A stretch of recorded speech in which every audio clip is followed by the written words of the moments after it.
আসলে আমরা একটা দীর্ঘ সময় বা আমি আমার জ্ঞান সত্ত্বে যতদিন আমি আসলে আমার এই দেশে যাপন করেছি ৫ই আগস্টের আগ পর্যন্ত, আমার কাছে মনে হয় যেন আমরা একটা কর্তৃত্ববাদী সমাজ ব্যবস্থার মধ্যে ছিলাম। মানে জোর যার মুল্লুক তার এরকম একটা সমাজ ব্যবস্থার মধ্যে ছিলাম। তো যেটা হয়েছে যে ৫ই আগস্টের পরে আমার বাসায় সেটা কালীপূজার রাত ছিল। কালীপূজার রাতে সেদিন দিনের বেলায় বাড়ির সামনের একটা আ গেটের সামনে একটা জায়গায় গেটের সাথে পার্কিং টাইলস বসানো হচ্ছিল। আ তো সেইটা পা পাশের বাসার উনি আগের আওয়ামী রেজিমের একজন আ কি বলবো? প্রাক্তন কলেজের প্রভাষক আমাদের বাসার পাশে। উনি এসে একবার আমাদের যিনি মিস্ত্রি তাকে বলল, "এভাবে না, এভাবে কেটে এভাবে যে এগুলি ভেঙে টেঙে আবার এদিক দিয়ে এভাবে করতে হবে" ইত্যাদি। তো ওটা একবার পরিবর্তন করা হয় উনার কথা মতো। আ প্রতিবেশী মুরুব্বি। এরপরেও আ দুপুরের পর নাগাদ উনি আবার ওই স্থানীয় এক প্রাক্তন আ মহিলা ওয়ার্ড কাউন্সিলর আ উনি আ এই টার্মে না বেশ ৫-৭ বছর আগে ওয়ার্ড কমিশনার ছিলেন, বিএনপি সমর্থিত ওয়ার্ড কমিশনার ছিলেন। উনি আ বলা ভালো যে উনার আবার সহোদর একজন আওয়ামী রেজিমের এক পার্বত্যপুরের সবচাইতে বড় সন্ত্রাসী ছিলেন। আ ও ও আরকি। তো এরা এরা ২ জন উনি ওই ওয়ার্ড কাউন্সিলর, মহিলা ওয়ার্ড কাউন্সিলর এবং ওই প্রভাষক উনারা এসে আরেক দফায় আবার মিস্ত্রিকে ভাঙচুর করে আরেকবার ওটাকে মানে সব কাজ শেষ করার পর আবার ভেঙে টেঙে আবার আরেকবার এইভাবে করতে হবে করে আরেকবার করেন জিনিসটা। তো ২ বারই আমি ছিলাম। আমি ২ বারই হ্যাঁ, ঠিক আছে। রাত ১০টা নাগাদ আ মানে মাত্রই যে আ পৌর কাউন্সিল মানে পৌরসভা আ ভেঙে দেওয়া হয়েছে বা যে সদ্য বিদায়ী ওয়ার্ড কাউন্সিলর আরকি, উনিও বিএনপি সমর্থিত এলাকারই বড় ভাই। আ উনি আসলেন ৫০-৬০ জন ছেলেপেলে সহ। এবং আমি অবাক হলাম যে মানে আমি তো আসলে এলাকায় কোনো অ্যাক্টিভিজম এ থাকি না যে বা আমার এমন কোনো কিছু নাই যে আমাকে ফেস করতে ৫০-৬০ জন লোক ছেলেপেলে লাগবে। উম তো যাই হোক এসে উনি এসেই তখনও মানে আ কি বলবো মাত্রই মিষ্টি বিদায় নেবে এরকম সময়ে সব মানে এর মধ্যে তো অনেকবার অনেক কিছু হয়ে গেছে সন্ধ্যা পর্যন্ত ইত্যাদি। তখন ওই মিস্ত্রিকে আবার সে সব ভেঙে ফেলতে বলল যে, "এখানে কোন কিছু থাকাই যাবে না" ইত্যাদি। তখন আমি ভিডিও করতে যাই। যে উনি যেটা করতেছে এটা আমি ভিডিও করতে যাই। এই ভিডিও করাটা মেনে নিতে পারেন। তো ভিডিও করার না মেনে নিতে পারে তখন আমার সাথে যাচ্ছেতাই ওই ৫০ জন প্রায় হামলে পড়ে। আমার ফোন-টোন কেড়ে নেয়, ফোন ভেঙে ফেলে। রাত ১১ টার সময় আবার আমাকে ফোন দিয়ে যায়। মানে এগুলি হয়ে যাওয়ার পর আমার মাকেও মানে ধাক্কা দিয়ে ফেলে দেয়। আমার মা যখন আমাকে সেভ করতে যায়। দেন রাত ১১ টা নাগাদ এসে আমাকে ফোন দিয়ে যায়। আ এবং বলে যে, "ফোন একটা কিনে দিবে, অসুবিধা নেই। ফোন যেহেতু ভেঙে গেছে।" আমি বলছি, "দরকার নেই। ফোন কিনে দিতে হবে না।" পরের দিন আমি ঢাকায় চলে আসি। তার পরের দিন ঢাকায় চলে এসে পরের দিন সন্ধ্যা নাগাদ আমি Facebook এ পোস্ট দেওয়ার পর আ এটা নিয়ে কথাবার্তা হয় সামাজিক যোগাযোগ মাধ্যমে। আমাদের ঢাকায় যারা যে প্রগতিশীল আ শিল্পী সাহিত্যিকদের সাথে দীর্ঘ লড়াই সংগ্রামে একসাথে ছিলাম, তারা শাহবাগে এর প্রতিবাদে সমাবেশ করে। আ এরই মধ্যে একদম বিএনপির শীর্ষ পর্যায়ের নেতৃত্ব থেকে স্বয়ং মহাসচিব মির্জা ফখরুল ইসলাম আলমগীর পারভেজ যিনি সম্ভাব্য বিএনপির এমপি ক্যান্ডিডেট তাকে ফোন করেন। উনার মেয়ে আমার ছোট ভাইকে আমাকে রেগুলার ফোন করে আশ্বাস দেন যে আ তাদের দলের শীর্ষ পর্যায় থেকে এরকম চেষ্টা করা হচ্ছে যাতে কোনোভাবেই এই ঘটনার আর কোনো কিছু এমন কিছু না হয় যেটা আমাদের ক্ষতিগ্রস্ত হয় বা আমাদের যে মানে টেক কেয়ার এর ব্যবস্থা মানে যা করার বা জাহাঙ্গীরের জন্য যা করার এগুলি মানে ওই ওয়ার্ড কমিশনের ব্যাপারে বলে যে ওয়ার্ড কাউন্সিলের কথা বলে যে উনাকে আ বলা হচ্ছে যে যাতে আর কোনো কিছু না করে। তখন আমি তাকে বলি যে দল থেকে বহিষ্কার করবার কথা আমার মানে খুব অন্তত আমাদের ভবিষ্যৎ নিরাপত্তার স্বার্থে। কারণ আজ বাদে কাল যদি আবার তিনি ওয়ার্ড কাউন্সিলর হন আর আমরা তো ক্ষমতাহীন জনগণের অংশ। তো আমাদের উপর তো এরকম আঘাত আবার আসতে পারে। তো এইজন্যই আমি চাইছিলাম যে দল থেকে যাতে বহিষ্কার করা হয়। কিন্তু সেরকম কোনো উদ্যোগ নেওয়া হয়নি এখন পর্যন্ত। কিন্তু আমি এটাকে সাম্প্রদায়িক হামলা মনে করি না এই কারণে যে আসলে আমি যে বললাম যে ভিডিও করতে যাওয়া কর্তৃত্ববাদী শাসন মানে উনারা তো এগুলি মানতেই পারে না যে কেউ উনারা কোনো অন্যায় করবে আর কেউ উনার সামনে দাঁড়ায় সেটা ভিডিও করবে। এইটা তো কখনো মানতে দেখেনি। এবং আমি মানে স্কুলে ফার্স্ট বয় ছিলাম বা স্কুলে মানে এলাকায় একটা ভদ্র ছেলে। এরকম একটা ভদ্র ছেলে ভিডিও করতে যাবে। ভদ্র ছেলেরা তো এরকম অভদ্রতা করতে পারে না। যে একজন ওয়ার্ড কাউন্সিলরের কোনো অপকর্ম ভিডিও করবে এটা তো অভদ্রতা ওদের দেখতে ওদের জায়গায়। বেয়াদবি এবং বলছে উনি আমি বেয়াদব আমি কেন এত বেয়াদব হয়ে গেছি। মানে আমার এই বয়সে এসেও আমি তাকে বলছি যে আমার বয়সটা যেটা এটা কি আপনার আমাকে বেয়াদব বলা কি সাজে কিনা এই বয়সে আপনি উনি আমার চেয়ে ১-২ বছরের বড় বয়সে। তো যে বলছে, "তুমি এত বেয়াদবি শিখছো কোথা থেকে?" এগুলি ইত্যাদি, ইত্যাদি। আমি যখন তাকে কথা বলছিলাম যে আমার নাগরিক হিসেবে আপনার আমার অধিকার সমান, সে উত্তেজিত হয়ে যায় যে মানে এটা কিভাবে সম্ভব যে তার আর আমার অধিকার সমান? এটা হইতে পারে নাকি পৃথিবীতে? সে একজন ওয়ার্ড কাউন্সিলর ইত্যাদি। তো যাই হোক পরবর্তীতে আমার যেটা হয় যে স্থানীয় প্রশাসন থেকে আ মানে পুলিশ প্রশাসন, দিনাজপুরের জেলা পুলিশের আ যিনি এএসপি উনি নিজে আমাকে ফোন করেন। তারপরে পার্বতীপুর থানার ওসি বাড়িতে যান। আমার মাকে আশ্বস্ত করেন। আমি ঢাকা ছিলাম তখন।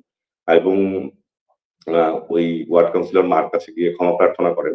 আমার মার কাছে পরবর্তীতে গিয়ে। এরকম মানে এখন এই মুহূর্তে আমরা উপদ্রববিহীন বা এখন নিরাপত্তার কোনো সংকট নাই। কিন্তু আমার শঙ্কা যে দেশের পরিস্থিতি কখন কি হয় মানে আমি জানি না। ওই ওয়ার্ড কাউন্সিলর যদি আবার কোনো যান, মানে ক্ষমতার অংশ হয়ে যান বা কিছু, তখন যদি এইটার প্রতিশোধ স্বরূপ মানে আমি কেন সাহসটা দেখাতে গেলাম, উনার অন্যায় অপকর্ম মানুষকে জানাতে গেলাম, এইটার শাস্তি না আরো বেশি দিয়ে ফেলেন উনি। এইটা তো একটা টেনশন আছে।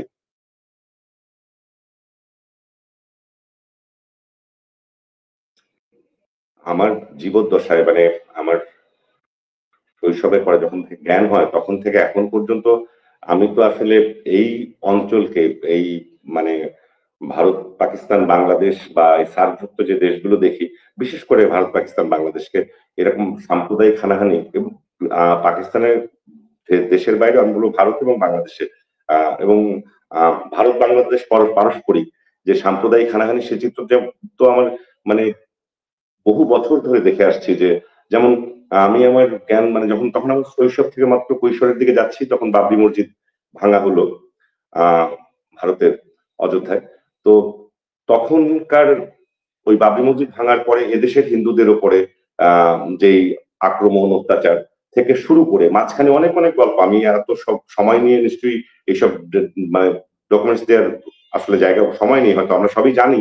সব শেষে যদি বলি যে রসরাজ, ব্রাহ্মণবাড়িয়ার রসরাজ নামে একজন জেলে যার যে ফেসবুক স্ট্যাটাসটা তিনি দেননি অন্য কেউ ষড়যন্ত্র করে তার স্ট্যাটাসটা দিয়েছিল তিনি ডিজিটাল নিরাপত্তা আইনে দীর্ঘদিন হাজতে থাকবার পর এই আওয়ামী ফ্যাসিস্ট আমলেই এবং ওই ব্রাহ্মণবাড়িয়ার তৎকালীন মন্ত্রী, বস্ত্রমন্ত্রী ছিলেন মনে হয় উনি মালাউন বলে হিন্দুদেরকে গালিগালাজ করলেন এবং লেলিয়ে দিলেন হিন্দুদেরকে এবং ব্রাহ্মণদের গ্রাম ধরে চালিয়ে দেওয়া হলো হিন্দুদেরকে এই বরাবর এই গল্প বরাবর এবং এই গল্প থেকে যে খুব একটা মানে রাতারাতি ৫ই আগস্টের অভ্যুত্থানের পরে আমরা এত ভালো একটা জায়গায় চলে আসছি যে এই ধরনের গল্প নাই হয়ে গেছে বিষয়টা এরকম না মোটেই।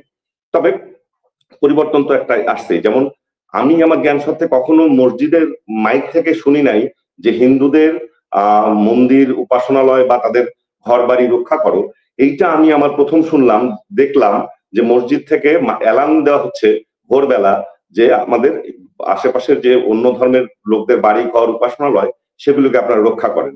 এইটা যদি এমন হয় যে প্রতিক্রিয়াশীল চক্র অভ্যুত্থানের চাপে পড়ে এই অবস্থান নিতে বাধ্য হয়েছে যদি এই রকম পর্যন্ত ভাবা যায় তবু আমি বলবো এটা একটা উত্তরণ। এরপরের উত্তরণ যদি আমি বলি উত্তরণটা এইরকম যে আমরা দেখলাম যে চিটাং এর কোর্ট হাজতে আলিফ আইনজীবী আলিফকে হত্যা করা হলো।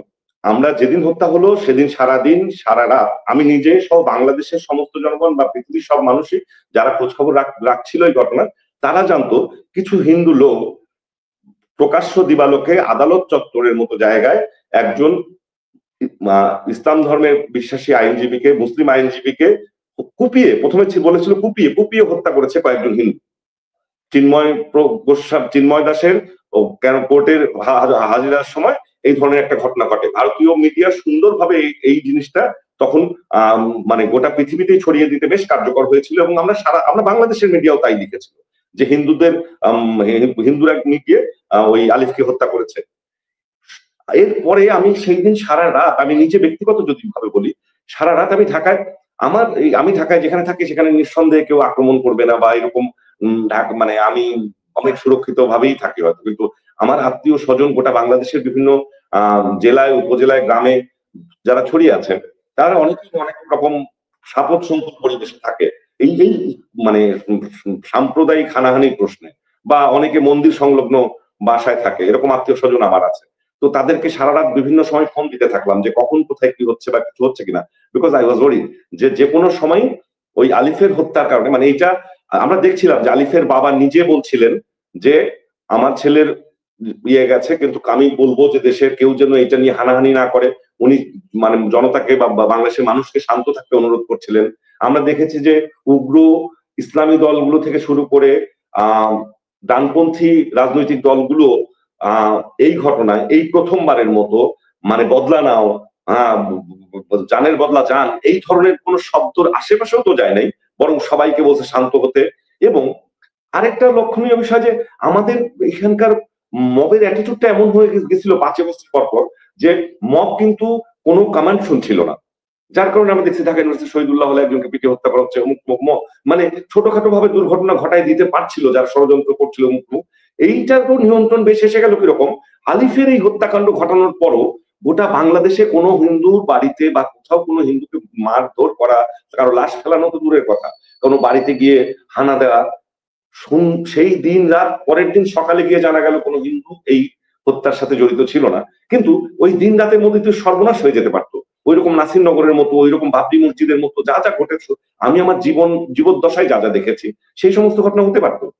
সেই জায়গা থেকে বলবো যে আমাদের সমস্ত মানুষের, এই দেশের হিন্দু মুসলিম সবার একটা স্তরে, খুব বেশি কিছু না বাট একটা স্তরে রাজনৈতিক পরিপক্কতা তৈরি হয়েছে। রাজনৈতিক মানে যে মানুষ যে নিজেই রাজনৈতিক সে তো জানে না, সব হয়তো মানুষগুলো বলবে আমরা তো রাজনীতির মধ্যেই নেই, কিন্তু বিষয়টা রাজনৈতিক পরিপক্কতা কিরকম সে বুঝতে পারছে যে এইখানে ভারতীয় আধিপত্যবাদী শক্তি এইরকম মেকানিজম ঘটাচ্ছে। এইখানে গেরুয়া কালারের পতাকা, গেরুয়া রঙের পতাকা দিয়ে বা জয় শ্রীরাম বলে স্লোগান দিয়ে এখানে মিছিল হওয়ার আমার জীবদ্দশায় কোনোদিন আমরা বাংলাদেশে দেখলাম না। বাংলাদেশে জয় শ্রীরাম বলার ভঙ্গিতেই তো বাংলা শব্দটাই না। বাংলায় জয় শ্রীরাম বলতে গেলে জয় শ্রীরাম বলতে হবে। বাংলায় যদি উচ্চারণ করতে চাই এটা বলতে হবে জয় শ্রীরাম। জয় শ্রীরাম এটা হিন্দি উচ্চারণ, বা মানে ওই যে উত্তরের যে মানে ভারতের ফান্ডামেন্টালিস্ট মানে বজরং দল, আরএসএস, শিবসেনা, এরা যেসব করছে সেই স্লোগান এই 5 আগস্টের পরে আমরা দেখলাম কিছু ঘটনা, মানে কয়েকদিন ধরে এই চিটাগাংয়ের, রংপুরে, বিভিন্ন জায়গায়, ঢাকাতেও। কিন্তু একটা বিষয় লক্ষণীয় যে ঢাকায় আমরা প্রথম 5 আগস্টের পরপরই 6-7 শাহবাগে দেখলাম যে হিন্দু বা আমি সংখ্যালঘু শব্দটা আসলে অ্যাভয়েড করতে চাই, কিন্তু বাংলাদেশের মানুষের সাথে কমিউনিকেট করতে গেলে সংখ্যালঘু শব্দটাই হয়তো বেশি কমিউনিকেট করে। তো মানে মুসলিম ছাড়া অন্য যে ধর্ম, তার ধর্মগোষ্ঠী বা বিশেষত হিন্দু জনগোষ্ঠীর উপরে আক্রমণের কারণে শাহবাগে এসে তারা প্রতিবাদ করতে থাকে। প্রতিবাদের প্রথম দিকটা যদি আপনাদের লক্ষ্য করেন যখন প্রতিবাদটা সংঘটিত হচ্ছিল, সত্যিকার অর্থেই সাফারার বা ঢাকা ইউনিভার্সিটির জগন্নাথ হলের বা ঢাকা শহরের কোনো মানে নাগরিক, হিন্দু নাগরিক, যে যার আত্মীয় স্বজন কেউ বা যে বুঝছে যে হ্যাঁ আমার এখন প্রতিবাদে যাওয়া দরকার, এইটা কোন রকম প্ল্যান ওয়াইজ ষড়যন্ত্রের পার্ট প্রথমে ছিল না অনেকটাই। যখন তারা বলছিল দেশটা কারো বাপের নাম, ওই অভ্যুত্থানের স্পিরিট থেকেই বলছিল দেশটা কারো বাপের না। তার মানে এই হিন্দু জনগোষ্ঠীর মুখে যখন শোনা যাচ্ছে দেশটা কারো বাপের না, তার মানে ওর যে নাগরিকত্ব নিয়ে যে নিজের যে ভেতরে একটা কনফিউশন ছিল 71-এর পর থেকে এখন পর্যন্ত এই দেশের নাগরিক, এই অধিকাংশ সময় আওয়ামী লীগই শাসন করেছে 71-এর পর থেকে, তারপরেও যেই আওয়ামী লীগকে সে নিজের মনে করেছে যে দেশটা জন্ম দিয়েছে আওয়ামী লীগ, মানে আমার সবকিছুই, হিন্দু জনগণ মনে করেছে যে আওয়ামী লীগ মানে আমি, সেই আওয়ামী লীগ থাকার পরেও সে কিন্তু এই দেশটাকে নিজের করে নিতে পারেনি। অনেকে এই দেশের অনেক হিন্দু নাগরিক এবং অনেকে পারিও দিয়েছেন। এটা তো একদম বড় প্রমাণ যে আমরা দেখেছি যে মানে প্রতি বছর এখানে হিন্দু জনগোষ্ঠী কমতে থেকেছে, মানে শতকরা হারে, মোট জনগোষ্ঠীর শতকরা হারে কমেছে সবসময়। এখন সরকারি হিসাব মতে 7.something%, এটা যেখানে 12% বা 16% এক সময় ছিল, মানে 71 পরবর্তী সময়। তো এই যে মানে মাইগ্রেট করা মানে হচ্ছে আমি এই দেশকে নাগরিক হিসেবে নিজেকে নিরাপদ ভাবছি না বা নাগরিক হতেই পারছি না অনেকে। এবং এটাও তো একদমই সত্য যে এখানকার অনেক হিন্দু নাগরিকেরই হয়তো ভারতে গিয়েছে, তার একটা হয়তো কোথাও জমি কেনা আছে, কোথাও ব্যাংক ব্যালেন্স করা আছে কারো নিঃসন্দেহে। কেন? কারণ সেখানে নিরাপদ নয়, তার সম্পত্তি এখানে নিরাপদ নয়, তার কন্যা এখানে নিরাপদ নয়, এখানকার মানে জমি তার নিরাপদ নয়। সব দখল হওয়া। এবং আমরা দেখি যে শত্রু সম্পত্তি আইন বা অর্পিত সম্পত্তি আইন নামে যেই সমস্ত মানে আইন করে এই জমিগুলো, হিন্দুদের জমিগুলো দখল করা হয়েছে, তার 90% বেশি আওয়ামী লীগের নেতারাই দখল করে আছে দেশে। এবং এই আওয়ামী লীগের লোকগুলি আবার হিন্দুদেরকে নিজেদের কবজায় রেখেছে দিনের পর দিন। এই জায়গাগুলিতে উত্তরণ ঘটেছে ৫ই আগস্টের পরে। আমি বলবো ওই খোল নলচেটা পাল্টে দেবার বেশ কয়েছে। এবং ওই যে চিন্ময় দাসের মতো অনেকেই যারা মানে আওয়ামী ফান্ডা নিয়ে, কথিত ফ্যাসিস্টিজমের ফান্ডা নিয়ে এইখানে হিন্দুদেরকে আবার ওই মোটিভেই চালাতে গিয়েছিল, সেইটার যে পায়তারাটা এবং ইন্ডিয়ান প্রপাগান্ডা, ইন্ডিয়ান মিডিয়ার প্রপাগান্ডা দিয়ে সেইটাকে যে ফুলিয়ে ফুটিয়ে বড় করবার যে চেষ্টা, সেইটা দারুণভাবে প্রতিহত করেছে দেশের মানে আপামর হিন্দু মুসলিম সব নাগরিক মিলে একসাথে তারা প্রমাণ করেছে এবং একতাবদ্ধ হয়ে। এটা শুধু আলিফের ঘটনা, প্রতিদিন তাদেরকে পরীক্ষা দিতে হচ্ছে এখন প্রত্যেকটা নাগরিককে, এখানকার হিন্দু মুসলিম সব নাগরিককে প্রতিদিন সম্প্রীতি পরীক্ষা দিতে হচ্ছে।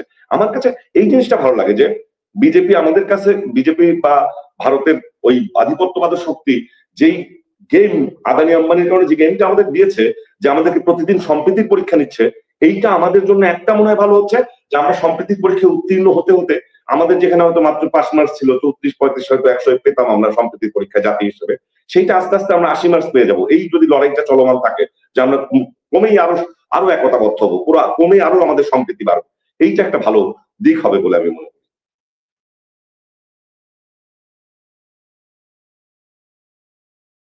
একে তো মানে আমি ওই বিভিন্ন জায়গায় বা বিবৃতি দেবার সময় যখন একজন হিন্দু নাগরিক হিসেবে আমাকে বিবৃতি দিতে হচ্ছে পেপার পত্রিকায় বা বিভিন্ন এরকম টক শোতে, সেইটাই আমার কাছে একটা বিব্রতকর। আমি জীবনে কখনো ভাবি নাই যে আমাকে মানুষ না হয়ে একজন হিন্দু হিসেবে কোথাও আমাকে ট্রিট করা হবে, হিন্দু না হিন্দু হবার কারণে আমি এখানে কথা বলবো, এইটা আমাকে ভাবতে ইচ্ছা করেনি। আমি আমি মানুষ, তারপরে তো আমি বাংলা এই দেশের নাগরিক, আমি তারপরে আমার জন্মসূত্রে আমি হিন্দু, এটা তো ঠিক আছে, কিন্তু কোথাও আমি এই পরিচয়ে কথা বলতে চাইনি। আমি তো একজন শিল্পী, আমি একজন আমি নাটক লিখি, নাটক অভিনয় করি, নাটক ডিরেকশন দিই, এইসব নিয়ে আমার কথা বলার কথা। যখন এই কয়েকদিন আগে যখন এই মানে পরিস্থিতির কারণে যখন দেশের হিন্দু নাগরিকের বিবৃতি প্রশ্নে আমার সঙ্গে কথা হচ্ছিল, তখন আমি বলছিলাম যে আসলে এটা আমি চাচ্ছিলাম না। তখন এরকম বললো যে আসলে আওয়ামী রেজিম আমাদেরকে, আমাদের হিন্দু জনগণের মধ্যে যেই পরিস্থিতি তৈরি করে রাখছে যে হিন্দু বৌদ্ধ খ্রিস্টান ঐক্য পরিষদ নামে একটা হিন্দুদের একটা হিন্দু বৌদ্ধ খ্রিস্টান বা মুসলিম ছাড়া অন্য ধর্মের সব এক হয়ে একটা প্ল্যাটফর্ম করা, হিন্দু ওটা স্পেসিফিক 3টা ধর্মের নামই আছে, হিন্দু বৌদ্ধ খ্রিস্টান ঐক্য পরিষদ, এই 3টা ধর্মের একটা ঐক্যবদ্ধ প্ল্যাটফর্ম। সেইখান থেকে আমরা দেখেছি এরা একটা মেইন স্ট্রিম প্ল্যাটফর্ম হিসেবে কথা বলেছে অনেকদিন। তো তাদের প্রোপাগান্ডা যেন অন্তত জনগণের মধ্যে কাজ না করে সেই জন্য যেন কথা বলি আমি, এরকম নানা রকম কারণ দেখে, এবং বিশেষত ইন্ডিয়ান মিডিয়ার প্রোপাগান্ডা এগুলিকে নিয়ে আসলে বাস্তবতা তো এরকম না, তো বাস্তবতাটা কি সেই নিয়েও কথা বলা দরকার। এবং সেটা নিয়ে যদি আমি হিন্দু পরিচয়ে কথা বলি তাহলে আমাদের হিন্দু নাগরিকদের অন্তত মনে বা পৃথিবীব্যাপী যে মানুষগুলো জানছে যে দেশের, যেমন আনন্দবাজার লিখেছে যে দেশের নারীরা শাখা সিঁদুর পরে, একজন সাক্ষাৎকার নিয়েছে, মানে জোর করে বাধ্য করেছে তারপর সন্তানকে, সেই নারী তার সন্তানকে বলেছে যে আমাকে জোর করে এই সাক্ষাৎকারটা নেওয়া হয়েছে যে শাখা সিঁদুর পরে হিন্দু নারীরা এখানে বের করতে পারছে না। এই ধরনের প্রোপাগান্ডা প্রচার নিউজ করছে আনন্দবাজারের মতো এত নামি দামি পত্রিকা। তো এইসব দেখে তখন নাই আমি, ঠিক আছে ওকে হিন্দু নাগরিক হিসেবেই কথা বলা যাক, মানে যদি প্রয়োজন হয়েছে যেহেতু এইভাবে কথা বলার, প্রয়োজনটা কেন হওয়ার পরেও একটা জিনিস আমি মনে করি যে আমাদের ফেইলিউরিটি আছে, আমার সরকারেরও এক ধরনের আছে, আমরা যারা অভ্যুত্থানে কথা বলেছি, মাঠে থেকেছি, আন্দোলনে থেকেছি, ও 5ই আগস্টের পরে আমাদের এক ধরনের ফেইলিউরিটি। কিরকম ফেইলিউরিটি? এরকম ফেইলিউরিটিও বলবো না, আসলে ইন্ডিয়ান মিডিয়া বা এই যে কি বা আর বাংলা মানে ওই যে ময়ূরঞ্জন বা আরো অনেক মানে ছোট ছোট ইউটিউব অনেক চ্যানেল, এমন সবচেয়ে বড় কথা আনন্দবাজার পর্যন্ত, এরা এমন ভাবে মানে সব গল্প তৈরি করতে শুরু করলো যে মানে বাংলাদেশের গ্রামের পর গ্রাম শুধু 5ই আগস্টের পরে শুধু হিন্দুরা মার খাচ্ছে, অত্যাচার হচ্ছে, এরকম টাইপের। তো সেই রকম প্রোপাগান্ডাকে আমরা যখন ট্যাকেল করা শুরু করলাম, সেই প্রোপাগান্ডাগুলির কে আমরা খণ্ডন করা শুরু করলাম, 5টা 10টা ঘটনা ঘটছে আর ওনারা 100টা বলছে, ওই 90টা বা 95টাকে ট্যাকেল করতে গিয়ে আমরা এই 5টা 10টা যে ঘটনা ঘটেছে এইগুলিকে আমরা আর সামনে আনতে পারিনি ওই সময়। সামনে আনতে পারিনি এবং এইগুলি নিয়ে আমাদের কথা বলা হয়নি অনেকগুলি কারণে। এগুলি নিয়ে কথা বললেও এইগুলিকেই আবার পুঁজি করে ওই ইন্ডিয়ান মিডিয়া বড় বড় গল্প বানাতো। যদি এগুলি নিয়ে আমরা কথা বলা শুরু করতাম, যদি ওইগুলিকে ট্যাকেল না দিয়ে, তো হয়তো দুটোই একসাথে জরুরি ছিল। আমি ব্যর্থ জায়গায় বলছি দুটোই একসাথে জরুরি ছিল, যে এইটা প্রোপাগান্ডা আর দিস ইজ হ্যাপেনিং। আমরা ওই প্রথম কয়েকদিনে কেউই, এমনকি সরকার, এমনকি আমরা যারা অভ্যুত্থানের সময় আমরা রাজপথে ছিলাম, তারা কেউই, আমি দেখিনি কাউকে অন্তত, এইটাকে স্বীকার করে নিয়ে ওই সময়টাতে যে না, কোথাও কোথাও এই ঘটনাটা ঘটছে। তো এখন তো আমরা দেখলাম যে সরকার অলরেডি মামলা হয়েছে, অনেকে গ্রেপ্তার হয়েছে এবং আরো মামলা হবে এরকম, বা আরো গ্রেপ্তার হবে এরকম টাইপ, এরকম ঘোষণাও এসেছে সরকারের পক্ষ থেকে, এবং সব মানে এটা মানে বিষয়টা চলমান।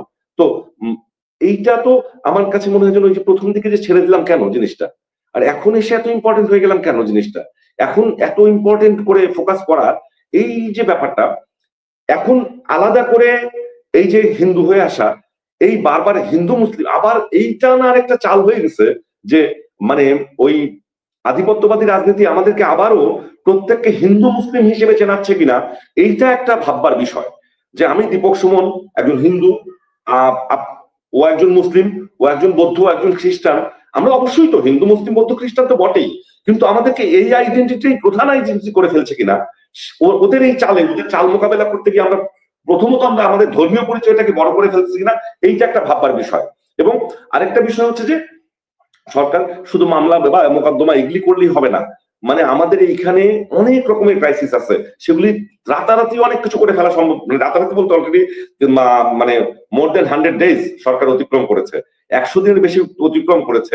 আমরা কিন্তু অনেক অনেক রকমের আইন কানুন সংস্কার নিয়ে কথা শুনেছি, কিন্তু সেই শত্রু সম্পত্তি আইন বা অর্পিত সম্পত্তি আইন নিয়ে কোনো কথা শুনিনি।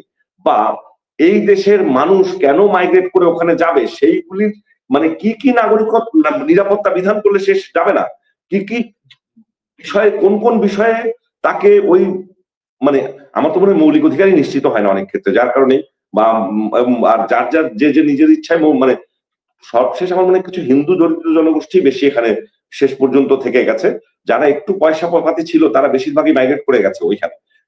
মানে এখানকার যদি মানে জানি না 1 কোটি হিসাব, সরকারি হিসাব মতো সেদিন দেখলাম 1 কোটি সামথিং হিন্দু, আমার মনে হয় যে আরো বেশি হবে, এটা অনেক আদমশুমারিতে কোনো একটা ঘাপলা আছে বলে আমার কাছে মনে হয়। তো যে যাই আছে না কেন, এর হয়তো আমার মনে হয় যে মোর দেন 70% একেবারেই নিম্নবিত্ত নাগরিক আমার কাছে মনে হয়, কারণ তার সুযোগ নেই ওই পারে গিয়ে কিছু করার বা ওই মাইগ্রেট করার মতো ফিনান্সিয়াল ক্যাপাসিটিটা নাই, জন্য হয়তো সে মাইগ্রেট করছে না। তো এদের উপরে মানে নানা রকম ইন্ডিয়ান প্রোপাগান্ডা বা ইন্ডিয়ান মিডিয়া প্রোপাগান্ডা, এদের উপরে মানে কাজ করানোটা অনেক অনেক সোজা, তিন রকম সোজা। 1 নম্বর হচ্ছে যে সে ভারত তার দেশ না বাংলাদেশ তার দেশ, এইটা নিয়ে একটা কনফিউশন আছে বহুদিন ধরে, প্রজন্মের পর প্রজন্ম।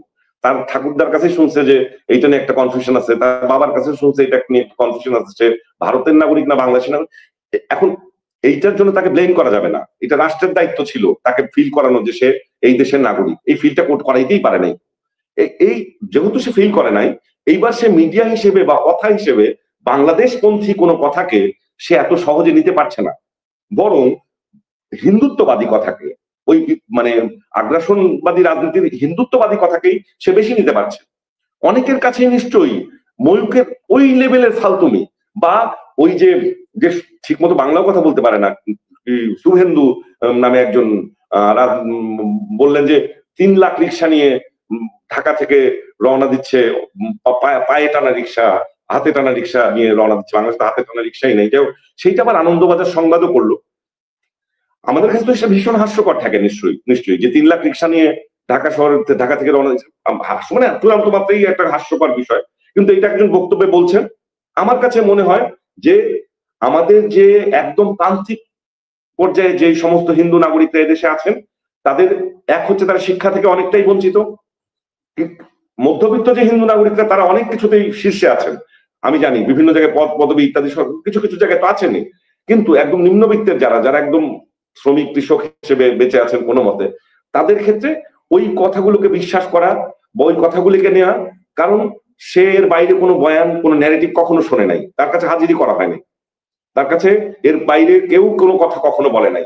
এখনো যখন আমরা এই কথাগুলো বলছি, এখনো সে আমাদেরকে শত্রুপক্ষেরও ভাবা শুরু করতে মাঝে মাঝে ভাবছে যে ও কি আসলে আমার কথা ভাবে না, কোনো উদ্দেশ্য নিয়ে আমাকে এই ধরনের কথা বোঝাতে আসতেছে।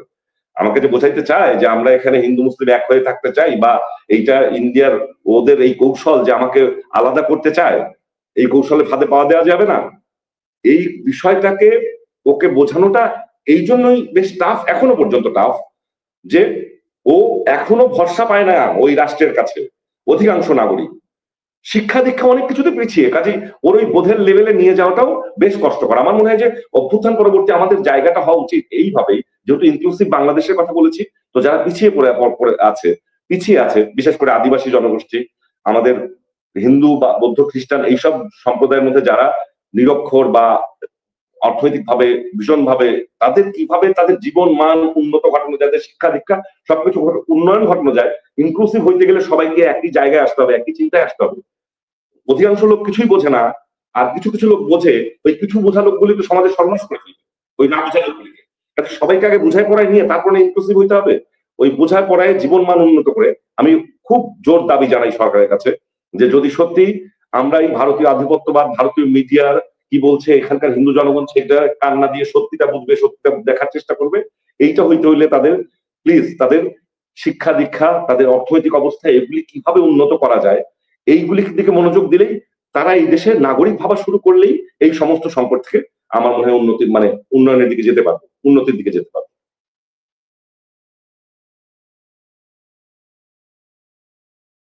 গণঅভ্যুত্থানের পরে আসলে এইটা একটা বিরাট একটা পরিবর্তন যে এইখানে সবাই কথা বলতে পারছে। সবাই কথা বলতে পারছে কিরকম? আমরা দেখছি যে দেশের মাত্র হয়তো ৫-৭ জন ১০ জন মানুষ বলছিল জাতীয় সঙ্গীতটা পরিবর্তন করা দরকার। এই ১৮ কোটি ২০ কোটি বা ১৬ কোটি যাই বলি না কেন, এই মানুষ এর মধ্যে ৫-১০ জন মানুষ বলতে পারে। আমি জানি না তাদেরকে চিনেও বের করার নাম বের করা সম্ভব কিনা আমি জানি না, যে এই লোকগুলি বলছিল। সেইটা নিয়ে দেখলাম যে গোটা বাংলাদেশ পাগল হয়ে গেল, জাতীয় সঙ্গীত পরিবর্তন হচ্ছে, সবাই মিলে জাতীয় সঙ্গীত গাইতে হবে। এইটা বাংলাদেশ পাগল হয়ে হয়নি, এইটা ওই আওয়ামী রেজিম এইটা নিয়ে আবার তাদের ওই জাতীয়তাবাদের ফান্ডা, মানে ফ্যাসিজম কায়েম করতে গেলে উগ্র জাতীয়তাবাদের ফান্ডা সবসময় হাজির করতে হয়, হাজির রাখতে হয়। সেই জাতীয় সঙ্গীত নিয়ে অযথাই ক্রাইসিস তৈরি করলো, এবং শেষ পর্যন্ত প্রমাণ পেল যে না, যেই মানুষগুলো লড়াই করেছিল তারাই জাতীয় সঙ্গীতকে বাঁচাইতেই চায়, সেটা এবং সেটা কার্যকরীও হয়। জয় শ্রীরাম বা এই ধরনের কথাবার্তা বলে যারা ইয়ে মানে করছে, এই যে সনাতনী জাগরণী মঞ্চ, আপনারা দেখবেন জাগরণী, ওই জাগরণ মঞ্চের জাগরণ শব্দটাকে নিয়ে জাগরণী, সনাতন ধর্ম বলে, হিন্দু ধর্মের কেউ কেউ সনাতন বলে, সনাতনী শব্দটা এই ৫ই আগস্টের পরে নতুন আবিষ্কার আওয়ামী রেজিমের। মানে আওয়ামী রেজিমের ফায়দা নেয়া যে গোষ্ঠী সব ধর্মের মধ্যেই আছে, মুসলিম ধর্মের মধ্যেও আওয়ামী রেজিমের ফায়দা নেওয়া লোক আছে, হিন্দু ধর্মের মধ্যেও আওয়ামী রেজিমের ফায়দা নেওয়া লোক আছে, বৌদ্ধ ধর্মের মধ্যে আছে, খ্রিস্টান ধর্মের মধ্যে আছে। এই দেশের নাগরিকের সব ধর্মের লোক কিন্তু ওই রেজিমের কেউ কিছু কিছু না কিছু ফায়দা নেওয়ার লোক ছিল। এই ফায়দা নেওয়া লোকগুলো মানে যারা ক্ষমতার ভাগ নিছে, মানুষকে নির্যাতন করছে, অত্যাচার করছে, সে মুসলিম ধর্মের হতে, ইসলাম ধর্মের হতে পারে, হিন্দু ধর্মের হতে পারে। হিন্দু ধর্মের যারা, তাদের তো ক্রাইসিস হয়ে গেছে যখন সরকার পরিবর্তন, আওয়ামী রেজিমের পতন হওয়ার পর তাদের তো ক্রাইসিস হয়ে গেছে, অস্তিত্বের সংকট হয়ে গেছে। এখন অস্তিত্বের সংকট হওয়ার পর তাদের যে ইনভেস্টমেন্টটা, সেই ইনভেস্টমেন্টটা ওই ভারতীয় যে আগ্রাসনবাদী যে আধিপত্যবাদী যে রাজনীতি, সেই রাজনীতির সাথে লিঙ্কড হয়ে তাদের ইনভেস্টমেন্টটা হয়েছে। এবং যে রাজনীতি ওই আদানি আম্বানি বাংলাদেশে যে ইনভেস্টমেন্টটা কার্যকর রাখতে চায়, সেই ইনভেস্টমেন্টের খেলা খেলতে চায়, এখানকার অর্থনৈতিক শোষণটা জারি রাখতে চায়, তাদের পার্ট হয়ে এখানে যে মানে সোকল মানে নামে হিন্দু হিন্দু কিন্তু আসলে সে মানুষের পর্যায়ে আছে কিনা জানি না, কারণ তো সে তার দেশ জাতি সব বিক্রি করতে, কোনো কিছু বিক্রি করতেই তার বাধে নাই, কখনো বাধে না।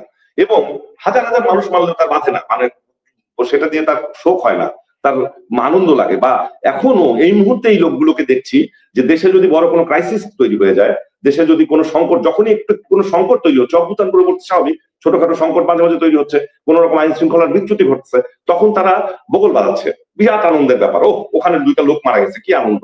আচ্ছা ওইখানে গার্মেন্টস এর 2টা লোক মিছিল করতে গেছিল, মাইরা দিচ্ছে, কি আনন্দ ওদের ভিতরে, 2টা মারা গেছে, এইবার মজা বুঝতে। এই যে বিষয়টা, যে 2টা মানুষ মরলেও তাদের আনন্দ লাগতেছে, বা একটা বিরাট হানাহানি তৈরি হয়ে গেছে চট্টগ্রাম কোর্টের মধ্যে, এইটা নিয়ে তো নাগরিক হিসেবে আমাদের মানে শঙ্কিত হবার কথা। জানি আদালত চত্বরে আমাদের কিছু লোক এখানে হানাহানি হইলো, যে কোনো ধর্মের যে কোনো নাগরিকেরই তো, যদি সে বাংলাদেশ পন্থী হয়, যদি সে বাংলাদেশকে ভালোবাসে, সে বলবে যে আরে আমরা বাংলাদেশে তো মানুষের কাছে কি একটা ভাবমূর্তি দাঁড়ায় গেল, দেশের মানুষের কাছে কি অবস্থা দাঁড়ায়, দেশের মানুষের মধ্যে সম্প্রীতির ইয়ে তৈরি হলো, সংকট তৈরি হলো, তাহলে তো তার উদ্বিগ্ন হবার কথা। কিন্তু যারা ওই সুবিধাভোগী আওয়ামী রেজিমের, যারা এখনো দেশের বিভিন্ন জায়গায় আনাচে কানাচে ছড়িয়ে আছে, আমি যেহেতু আজকের আলাপ ভারতের আগ্রাসনের জায়গা থেকে, এবং আমি মনে করি এর সাথে ডাইরেক্ট এবং প্রশ্নটা বলা হয়েছে যে এই যে জয় শ্রীরাম স্লোগান স্লোগান এইগুলি একইভাবে আমদানি করা, একদম ধরে ধরে অ্যাসাইন করে, কারণ কখনো অভ্যাসেই ছিল না যার জয় শ্রীরাম বলা, সেই অভ্যাস না থাকার পরেও এত এত জয় শ্রীরাম শোনা, এইটা একদম অ্যাসাইন্ড একটা কাজ। এবং এই স্লোগানের মধ্য দিয়ে ওই গেরুয়ার পতাকার মধ্যে হিন্দিতে জয় শ্রীরাম লেখা, এগুলি দেখলেই বোঝা যায় যে এই দেশের এইগুলি নতুন আমদানি করা জিনিস, এবং এগুলি উদ্দেশ্য প্রণোদিত, এবং এটা জনবিচ্ছিন্ন। জনবিচ্ছিন্ন মানে এই দেশের হিন্দু জনগণের সাথে বিচ্ছিন্ন। এই দেশের মানুষের তো অনেক রকম, মানে আমাদের এখানে আসলে যদি হিন্দুদেরকে মোটা দাগে আমরা বলি যে এমনি তো ব্রাহ্মণ ক্ষত্রিয় বৈশ্য শূদ্র এগুলি তো মানে ওদের কাস্ট আলাদা, কিন্তু যদি পন্থী বলি, পন্থী যে এখানে অনেকেই রামকৃষ্ণের শিষ্য আছে, এখানে অনেকে অনুকূলের শিষ্য আছে, এখানে শ্রী চৈতন্যের অনুসারী আছে অনেকে। শ্রী চৈতন্যের অনুসারী বা বৈষ্ণব যদি বলি, বৈষ্ণব আর ওই চিন্ময় দাস বিষয়টা এক নয়। আমার আত্মীয় স্বজনের মধ্যেও যারা বৈষ্ণব মতাদর্শ লালন পালন করে, জীবন আদর্শ পালন করে, তাদের কেউই চিন্ময় দাসের সাথে কানেক্টেড না। কারণ চিন্ময় দাস একটা বিচ্ছিন্ন ব্যাপার। চিন্ময় দাস মুহূর্তে, ওই যে বললাম যে আমাদের দেশের যে মানে অর্থনৈতিক ভাবে প্রান্ত সীমায় বস করে যে হিন্দু নাগরিকরা, তাদেরকে চিন্ময় দাসের মতো মানুষগুলি মবিলাইজ করে এই জায়গায়, চট্টগ্রামে, রংপুরে বিভিন্ন জায়গায় এই ধরনের ঘটনাগুলি ঘটাবার চেষ্টা করেছে। যখন ওই যে বললাম যে 10টা অ্যাটাক হয়ে গেছে যখন 5ই আগস্টের পরে, তখন যখন আমরা কথা বলিনি, তখন তো চিন্ময় দাস সেই সুযোগটা নিয়ে ফেলছে। সে গিয়ে বলছে যে এই যে অত্যাচার হচ্ছে, আসো জাগো জাগো হিন্দু, আসো সনাতনী, এই সনাতনী জাগরণী এইসব নতুন নতুন শব্দ, জয় শ্রীরাম, ওরা বলছে জয় শ্রীরাম, ওরা মনে হচ্ছে জয় শ্রীরাম মুক্তি মিলবে, যেহেতু কেউ বলতে আসে নাই তো মুক্তির কথাও। এই জায়গাটাই আমি বললাম যে সরকারের ব্যর্থতা। সরকার গিয়ে তখন পাশে দাঁড়ায়নি, চিন্ময় দাস গিয়ে প্রথম পাশে দাঁড়াইছে। এবং আরো বড় ভুল আমি মনে করি যে চিন্ময় দাসকে এইভাবে গ্রেফতার করে ওই ইত্যাদি ইত্যাদি আদালত, এইগুলি একদম রং স্ট্র্যাটেজি। মানে একটা লোককে এত বড় ফোকাস করা, এবং আবার ভারত চাপ দিচ্ছে, যাই অমুক বিভিন্ন মানবাধিকার সংস্থা চাপ দিচ্ছে চিন্ময় দাসকে ছেড়ে দাও, অমুক তমুক। এইটা খুব, আমরা তো বলছি ইনক্লুসিভ। চিন্ময় দাসের বয়ান হাজির করতো, আমরা আমাদের বয়ান হাজির না করে তাকে গ্রেফতার করবো কেন? আমরা আমার বয়ান হাজির করবো। আমি কি বলতে চাই, আমাদের ন্যারেটিভটা কি, ন্যারেটিভটা বলি। চিন্ময় দাসের ন্যারেটিভ বলুক। তো মানে এইভাবে আরো তো সংকটটা বাড়িয়ে দেওয়া হচ্ছে। এবং চিন্ময় দাসের অনুসারী যারা, তারা এখন সমাজের বিভিন্ন জায়গায় ওই এদেশে তো বন্দির পক্ষে সাপোর্ট, যাকে অ্যারেস্ট করা হয় তার পক্ষে মানুষের সহানুভূতি বাড়ে। আমরা দেখি যে জেল থেকে এখানে দেশের নেতা, এমপি, তারপরে চেয়ারম্যান, এইসব অমুক জেলে বন্দি আছে, কাজেই তাকে ভোট দাও, যে ভোট দিয়ে তারপরে সে চেয়ারম্যান নির্বাচিত হয়, এমপি নির্বাচিত হয়, সেই জন্য সে মুক্তি পেয়ে যায়, তার সব মামলা খালাস। এইসব এই দেশের সিস্টেম। মানে যে লোকটা জেলে আটকায় থাকে তার প্রতি সহানুভূতি তৈরি হয়, চিন্ময় দাসের প্রতি সহানুভূতি বাড়তেছে আরো। এইটা একটা রং স্ট্র্যাটেজি হয়ে গেছে যে উনি ওনার মতাদর্শ, ওনার মুক্তির কথা কি কথা বলতে থাকুক না। ওনার পক্ষে যদি 500 লোক যায়, সেই 500 লোককে যে আমার যে বোঝান, আপনার কথা যদি সত্য হয় আপনারটা গ্রহণ করবে, বা আমার কথা যদি সত্য হয় আমার কথাটা গ্রহণ করবে। সেই বিরুদ্ধ বয়ানটা অযথা তার সঙ্গে মারদাঙ্গা স্ট্র্যাটেজিটা, এটা ভুল হয়েছে। তাতে করে সরকারের সাথে অনেক হিন্দু নাগরিকের একটা দূরত্বই তৈরি হয়েছে বলবো আমি মনে করি।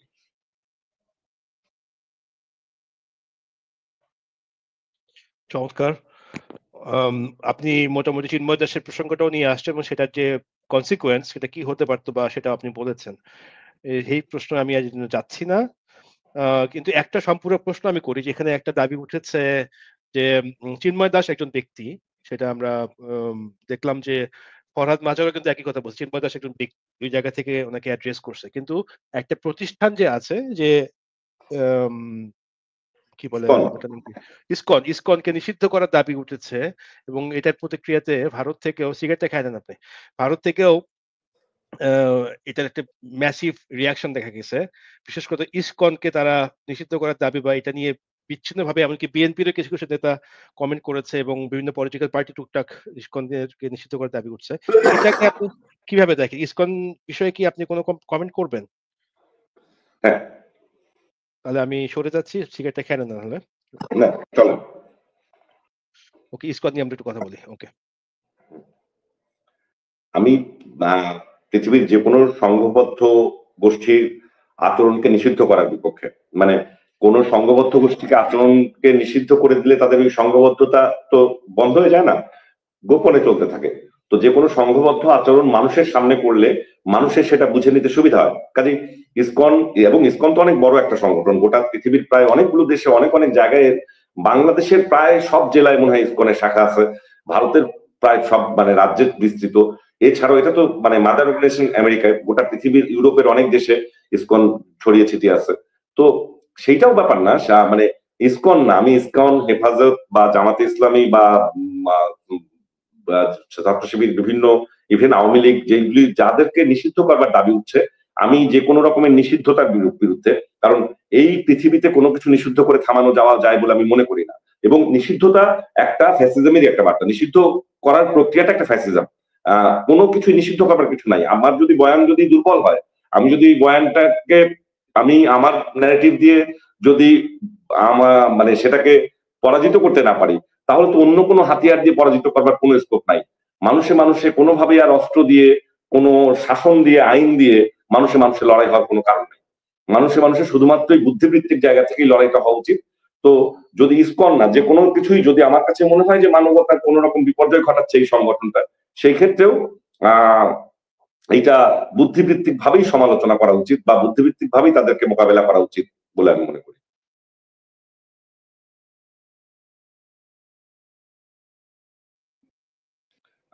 ইন্ডিয়ান মিডিয়ার প্রোপাগান্ডা তো আমি এখন মানে একটা কথা চালু হয়েছে যে এরপরে ইন্ডিয়ান মিডিয়ার এটা হবে যে অনেক সত্য খবর বিশ্বাস করাতেও তাদের কঠিন হয়ে যাবে বিশ্ববাসীর কাছে।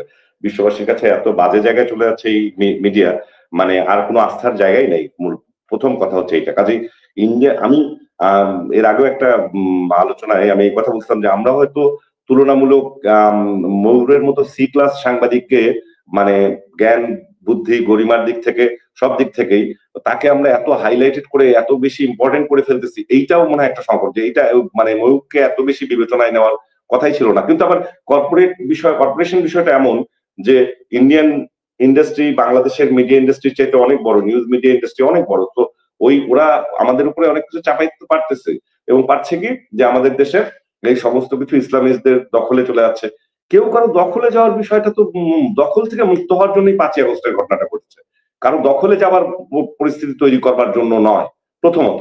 আর হ্যাঁ, আমাদের এখানে সমস্ত মতাদর্শের লোকই এখন কথা বলতে শুরু করেছে।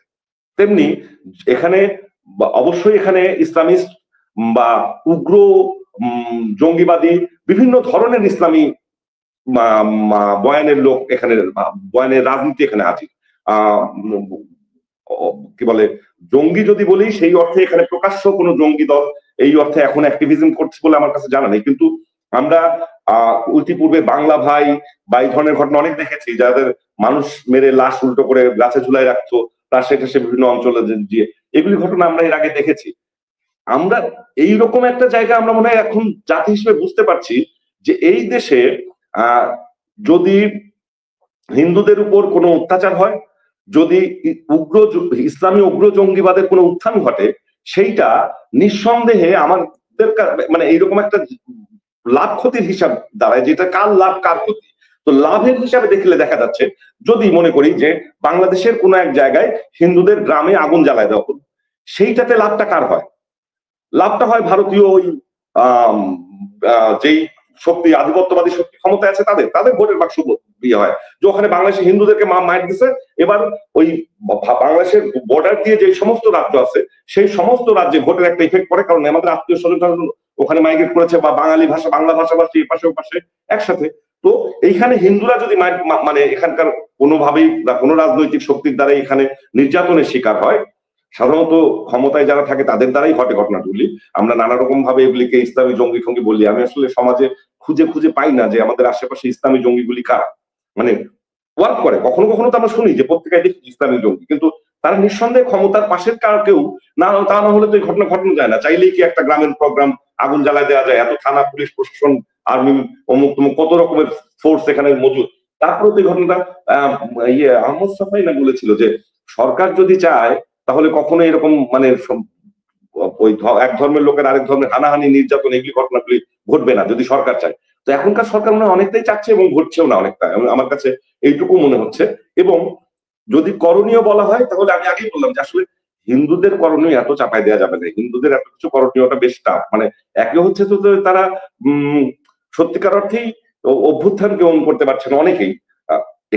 একদম নিঃসন্দেহে এই অভ্যুত্থানে হিন্দু শহীদের নামের তালিকাও দেখেছি প্রতিটা জেলায় জেলায়। হিন্দু ধর্মের শুধু না, হিন্দু বৌদ্ধ খ্রিস্টান মুসলিম সব ধর্মের লোক, সব মত পথের লোক একসাথে হয়েই এই গণ অভ্যুত্থান রচনা করেছে, এটাতে কোনো ভুল নাই।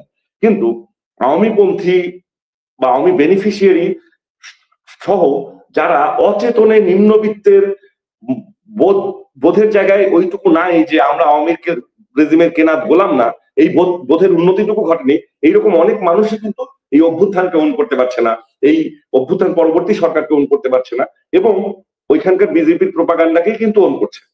সেই জায়গায় আমার কাছে মনে হয় জরুরি হচ্ছে এই দেশের সমস্ত নাগরিকের বেশি কাজটা জরুরি, যে এই মানুষগুলোকেও বোঝানো যে ইউ হ্যাভ, আমি মানে এইটাই বেশি গুরুত্ব দিই আসলে, যে রাষ্ট্রের নাগরিক হয়ে ওঠা বা রাষ্ট্রটাকে অনু করা, এই জায়গাটা যদি তাদেরকে বোঝানো যায়।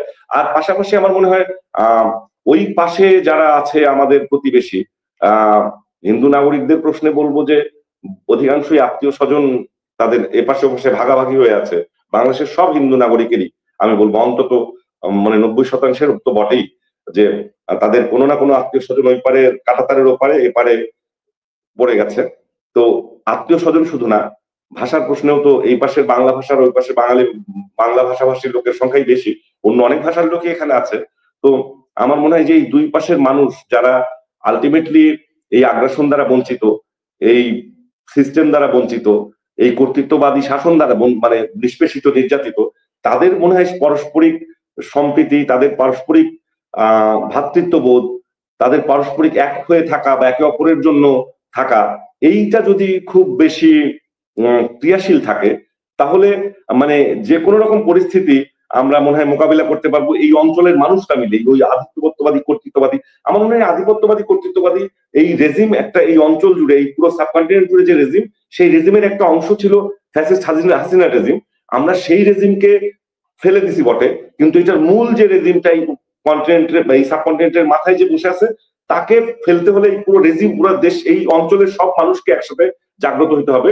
এবং যদি ভারতে সেই আগ্রাসনবাদী সরকারের পতন ঘটে, সেই শক্তির পতন ঘটে, সেই হিন্দুত্ববাদী সরকারের পতন ঘটে, তাহলে আমার মনে হয় ওই দেশের হিন্দুরা এই দেশের হিন্দুরা, ওই দেশের মুসলিমরা এই দেশের মুসলিমরা, ওই দেশের বৌদ্ধ খ্রিস্টান এই দেশের বৌদ্ধ খ্রিস্টান, চাকমা মারমা সবাই, সব ধর্মের লোক অনেক অনেক ভালো থাকতে পারবে।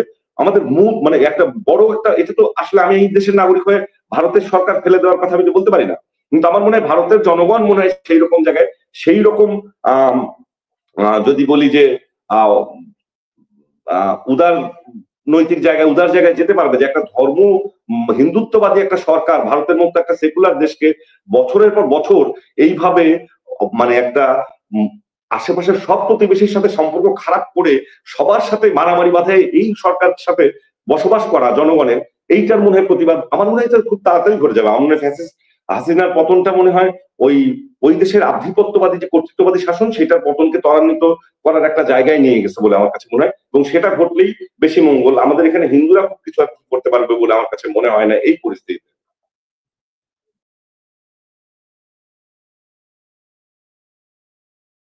আসলে মানে খুব বেশি বলা হয়ে যায়, মানচিত্রের হিসাব তো আমার কাছে আসলে অনেক পরের হিসাব। আমার কাছে মানুষের হিসাবটা সবচেয়ে গুরুত্বপূর্ণ। পৃথিবীর যে সমস্ত মানুষ, সব মানুষ যারা মুক্তির পক্ষে আছে, যারা মনে করে পৃথিবীর সব মানুষের অধিকার আছে বেঁচে থাকার, নাগরিকের মর্যাদা নিয়ে বেঁচে থাকার, এই সমস্ত নাগরিক তো একে অপরের বন্ধু। কাজেই ভারত বাংলাদেশের বন্ধুত্ব, মানচিত্রের বন্ধুর কথা বলছেন, মানচিত্রের বন্ধুত্ব তো এটা তো গায়ে লেগেই আছে, মানচিত্র তো গায়ে লেগে আছে, ওইটা তো আর ছাড়ানো যাবে না জিনিসটা। এখন যেহেতু এই ক্ষেত্রে বলবো যে ভারতে বাংলাদেশের মানুষের সাথে নেদারল্যান্ডের মানুষের বা বাংলাদেশের মানুষের সাথে কিউবার মানুষের বা বাংলাদেশের মানুষের সাথে মালয়েশিয়ার মানুষের চাইতে বাংলাদেশের মানুষের সাথে ভারতের মানুষের বন্ধুত্ব বেশি দরকার বিভিন্ন কারণে। কারণ যদি বলি যে একটা অঞ্চলের কৃষি বা উৎপাদন বা ব্যবসা বাণিজ্য, আমদানি রপ্তানি, এরকম নানা রকম বিষয়গুলি সাধারণত অঞ্চল ভিত্তিক। এটা আমরা যদি অর্থনীতির একটু বেশি বিশ্লেষণে যান, যদি এই অঞ্চল ভিত্তিক ওই জায়গাটা না থাকে মানুষের মধ্যে, ওই আদান প্রদান সবকিছুই, শুধু তাই না, তাদের সংস্কৃতি, তাদের চিন্তা চেতনা, কথাবার্তা সবকিছুই যদি আদান প্রদানটা স্বাভাবিক না থাকে, তাহলে মানুষ আর পৃথিবীতেই মানুষ বেঁচে থাকা কারণ। ওই ছোট ছোট খাঁচা যদি এরকম ভাবে মানে বৈরিতার দেয়ালে ভরে ভরে যায়, তাহলে তো সবগুলো জেলখানা হয়ে যাবে, দেশগুলো তো একটা জেলখানা হয়ে যাবে।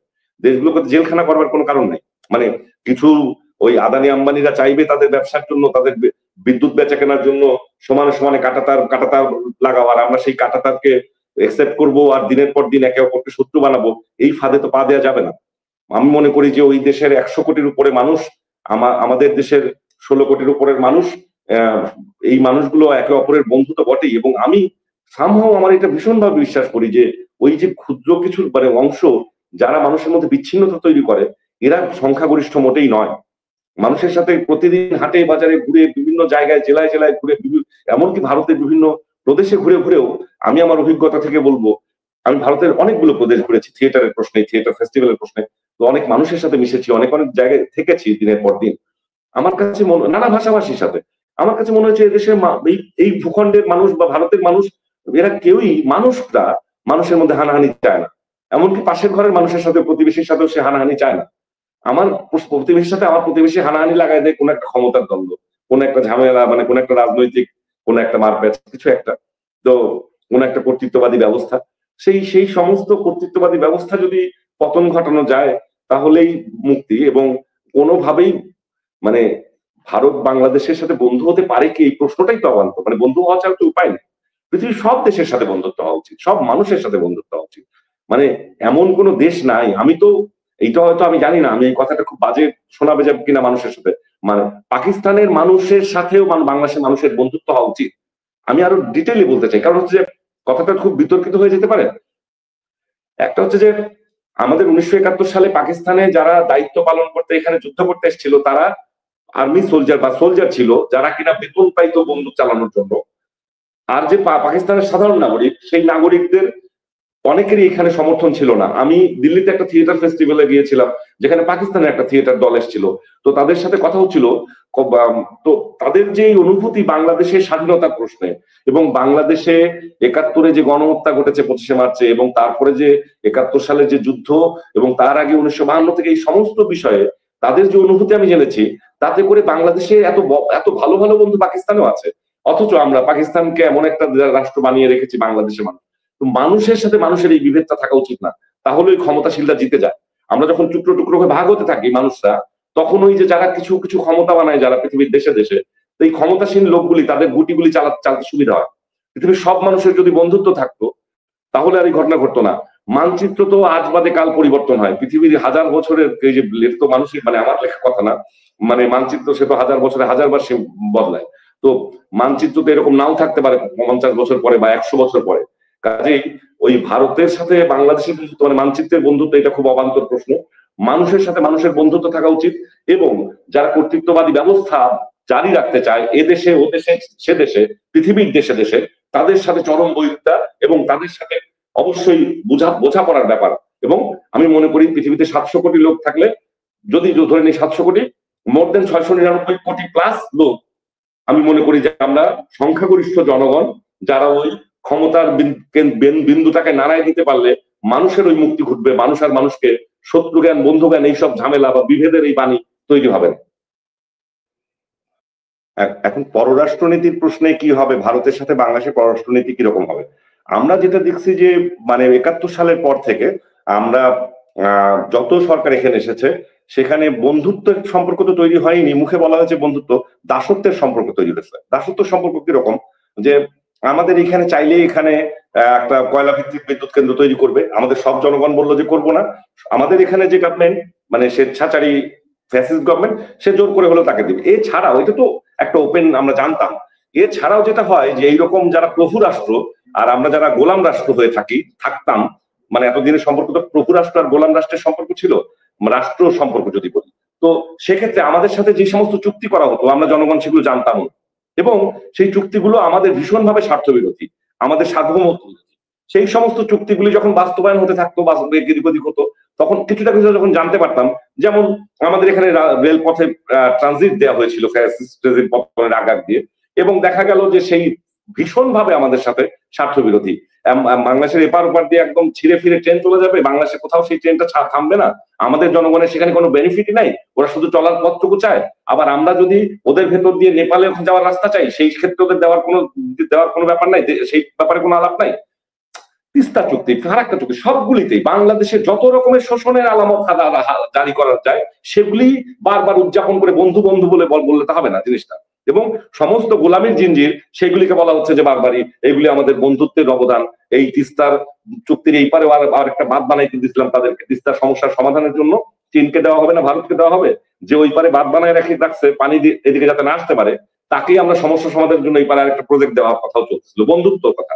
তো গোলামীর কত রকমের নিচের নামছি নেমে গিয়েছিলাম আমরা, সেইটার একটা উত্তরণ তরুণ সমাজের মধ্যে ঘটেছে বলে আমি মনে করি, এবং খুব দৃঢ়ভাবেই ঘটেছে। আমাদের মানে শিক্ষার্থীরা, যে ছাত্র জনতারা এই আন্দোলনের স্ফুলিঙ্গটা জ্বালিয়ে দিয়েছিল, তার পরবর্তী জনতার মধ্যে গিয়ে দাবানল হয়েছে, যেটা সেই তাদের মধ্যে আমি দেখেছি যে ভীষণভাবে মাথা উঁচু করে দাঁড়াবার একটা চেষ্টা, ভীষণভাবে গোলামি আর করা যাবে না। এই আমি জানি না এই গোলামীর জিনজির সহসাই খুব তাড়াতাড়ি ছিন্ন হয়ে যাবে কিনা, আমি শঙ্কিত যে আবারও আমরা এই সমস্ত, কারণ কেন শঙ্কিত, আমরা এরকম শুনেছিলাম যে এই সরকার বলেছিল যে ভারতের সঙ্গে যেই সমস্ত চুক্তিগুলি করা হয়েছিল ফ্যাসিস্ট রেজিমের আমলে, সেই সমস্ত চুক্তি জনগণের জন্য উন্মুক্ত করা হবে, জনগণকে সেগুলি জানতে দেওয়া হবে সমস্ত কিছু। আমরা 100 দিনের বেশি পার হয়ে গেছে, আমরা এখনো পর্যন্ত জানতে পারিনি সেই সমস্ত চুক্তিগুলি কি, সেই সমস্ত চুক্তি আমাদের কাছে এখনো ওপেন করা হয়নি। এবং কিছুটা এরকম আভাসও হচ্ছে যে কিছু কিছু চুক্তি আবার চলমান আছে, এবং এরকম একটা অধ্যাদেশও জারি করা হয়েছে যে যেগুলি চালুর ছিল চুক্তির বলে সেগুলি চালু রাখতে হবে। আমরা এখনো সম্ভবত বিদ্যুৎ কিনছি ওদের আদানি আম্বানির কাছ থেকে অত দাম দিয়ে, অনেক বেশি দাম দিয়ে। এবং দেখেন, বন্ধুত্ব যদি হতেই পারে, নেপালের সাথে বন্ধুত্ব হতে পারে, ভারতের ভুটানের সাথে বন্ধুত্ব হতে পারে, আমরা নেপাল থেকে বা ভুটান থেকে হয়তো এর চেয়ে কম দামে বিদ্যুৎ কিনতে পারতাম, আমরা সেই জায়গায় যাইনি। বা বিদ্যুতে আমরা নিজেরাই স্বয়ং সম্পূর্ণ হব কি, এইরকম গল্প শুনেছিলাম আমরা ফ্যাসিলিটিজমে, বিদ্যুতে নাকি নিজেরাই স্বয়ং সম্পূর্ণ হচ্ছি। তারপরে দেখি রেন্টালের কথা, তারপরে দেখি বসায় বসায় টাকা দেওয়ার কথা আদানি আম্বানি এদেরকে, এইরকম নানা রকম আমাদের এখানে সামিট গ্রুপকে, এখানকার দালাল ওখানকার দালাল, এই সমস্ত লোকদেরকে ইয়ে করা। তো কাজেই সম্পর্কটা ভারত বাংলাদেশের না, যদি আমরা আত্মমর্যাদাশীল এবং একটা রাষ্ট্র হিসেবে পৃথিবীর বুকে মাথা তুলে দাঁড়াতে চাই, আমরা এই যে বাংলাদেশ একটা মাথা তুলে দাঁড়াবার মতো একটা দেশ যদি হয়, সে দেশটা তো কারো গোলামির কথা না, বন্ধুত্ব তো পৃথিবীর সব দেশের সাথে থাকবে। এবং এটা ছোট রাষ্ট্র বড় রাষ্ট্রের কোনো সম্পর্ক না, পৃথিবীতে অনেক ছোট রাষ্ট্র এরকম সম্মানের সাথে বেঁচে আছে। ইউরোপ জুড়ে অনেক, আমাদের ইস্ট এশিয়া দিয়ে অনেক ছোট ছোট রাষ্ট্র, আয়তনের দিক থেকে আমাদের মতো, জনসংখ্যার দিক থেকে আমরা তো পৃথিবীর অনেক বড় একটা অংশ, ষষ্ঠ বা সপ্তম বৃহত্তম ভাষা বাংলা, আবার বাংলাদেশের জনগণ তো এরকম একটা বিরাট একটা অংশ জনসংখ্যার দিক থেকে। কাজেই এই দেশটার অবশ্যই মাথা তুলে দাঁড়াবার ভীষণভাবে সুযোগ আছে, নানা কারণে। এইখানকার এই মানে এই ভূখণ্ড একটা নানাভাবে একটা জিওপলিটিক্যালি অনেক ভালো একটা জায়গা পৃথিবীর হিসাবে, এবং আমাদের এটা উর্বর একটা জায়গা, আমরা সমতল ভূমিতে থাকি, নানা রকম ভাবেই আমাদের মানে আমাদের মানুষের চিন্তা শক্তি কতদূর, আমি একটা খালি উদাহরণ দিয়েই বলি বারবার, পৃথিবীর কেউ জানতো না যে উদ্ভিদেরও প্রাণ আছে। এক জগদীশ চন্দ্র বসু পৃথিবীর সব মানুষকে জানাইছে যে উদ্ভিদেরও প্রাণ আছে। কাজেই চিন্তা চেতনা বিজ্ঞান মনস্কতা এই জায়গায় আমাদের জাতির কোনোভাবেই পিছিয়ে পড়বার কথা ছিল না। কিন্তু আমরা এই যে নত জানু গোলামি, এইগুলির কারণে আমরা দিনের পর দিন পিছিয়ে পড়েছি। যদি ভারতের সঙ্গে আমাদের সম্পর্ক রিবিল্ড করার প্রশ্নই আসে, এখন তো আমাদের মনে হচ্ছে যে সম্পর্ক ভীষণভাবে বিচ্ছিন্ন অবস্থায় চলছে এবং বেশ রেশারেশি শত্রুভাবাপন্ন সম্পর্ক চলছে। এই অবস্থার অবশ্যই অবসান হওয়া উচিত, যেহেতু ভূখণ্ড চারপাশ দিয়ে মানচিত্রটা এমন ভাবে এবং জিওপলিটিক্যালি এইরকম অস্থিতিশীল অবস্থা নিয়ে, বা যুদ্ধ লাগবে ভাব, এইরকম যুদ্ধ লাগার কোনো সম্ভাবনা নেই বলে আমি মনে করি। কিন্তু এই যে অ্যাটিটিউডটা বা এই ধরনের কথাবার্তা মানুষের মধ্যে, গণমানুষের মধ্যে চালু হওয়া, যুদ্ধ লাগবে, এই ধরনের অ্যাটিটিউড গুলি পরিবর্তন হয়ে সত্যি বন্ধু রাষ্ট্র হওয়ার জায়গায় যাওয়া উচিত। বন্ধু রাষ্ট্র মানে ওই যে একটু হওয়া শুরু হয়েছে, এর আগে তলব করতো আমাদের পররাষ্ট্র সচিবকে বা সামথিং, তলব করে ডেকে পাঠাইতো, কেন এরকম হচ্ছে, এবার ওনারা আসছেন পররাষ্ট্র সচিব আমাদের সঙ্গে কথা বলতে, একটু করে হয়তো হচ্ছে সেই জিনিসটা। কিন্তু অবশ্যই কোনোভাবেই নতজানু হওয়া যাবে না। নতজানু হইলে আমার কাছে মনে হয় যেন আবার আরেকটা অভ্যুত্থান হয়ে যাবে, যদি আমাদের একের পর এক কোনো মানে এই গভর্নমেন্ট বা এর পরের গভর্নমেন্ট আবার ওই মানে নতজানু নীতির দিকে যায়। তরুণ প্রজন্ম কোনোভাবে এটা মানবে না, এটা আমি একদম মাঠে ওদের সাথে আন্দোলনে সংগ্রামে এখনো ওদের সঙ্গে থেকে আমি বলতে একদম নিশ্চিতভাবে বলতে পারি, আজ হোক কাল হোক এই নতজানু নীতির বিরুদ্ধে এই তরুণ প্রজন্ম রুখে দাঁড়াবে। এবং আমি দেশের সমস্ত বৃদ্ধ থেকে শুরু করে সমস্ত মানুষকে বলবো ওই তরুণ প্রজন্মের স্পিরিটের সঙ্গে আমরা যাই। সরকারকে বলবো প্লিজ আমাদের এই তরুণ প্রজন্মের এই স্পিরিটটাকে ধরে রাখেন, গণ অভ্যুত্থানের স্পিরিটটাকে সত্যি বাস্তবায়ন করেন। 1500 লোকের উপরে, 1500 ছাত্র জনতার উপরে শহীদ হয়েছে, তারা শহীদ হয়েছে, তাদের এই আত্মদানকে প্লিজ বৃথা যেতে দিয়েন না। আমরা যদি যে কোনো রাষ্ট্রের প্রতি নতজানু নীতি হই, বাংলাদেশ বলে যে বুক পেতে দিয়েছিল যে যুবক, যে দেশের আনাচে কানাচে ওই ছোট্ট ছাদেও একটা রিয়া গোপ নামে একজন মারা গেছে হেলিকপ্টার থেকে গুলি খেয়ে, বা হৃদয় তারুয়া বা আবু সাইদ, এরকম হাজার হাজার মুগ্ধ কত কত শহীদ, তাদের এই সব শহীদদের আত্মত্যাগ বৃথা হয়ে যাবে যদি আমরা আবার ওই নতজানু নীতিতে যাই। এবং কোনোভাবেই বন্ধুত্বের কথা বললে খুব ভালো, দাসত্ব নয়। বন্ধুত্ব মানে শুধুই বন্ধুত্ব হওয়া উচিত, সেটা দাসত্বের জায়গা থেকে নয়। এটাই আমার বক্তব্য।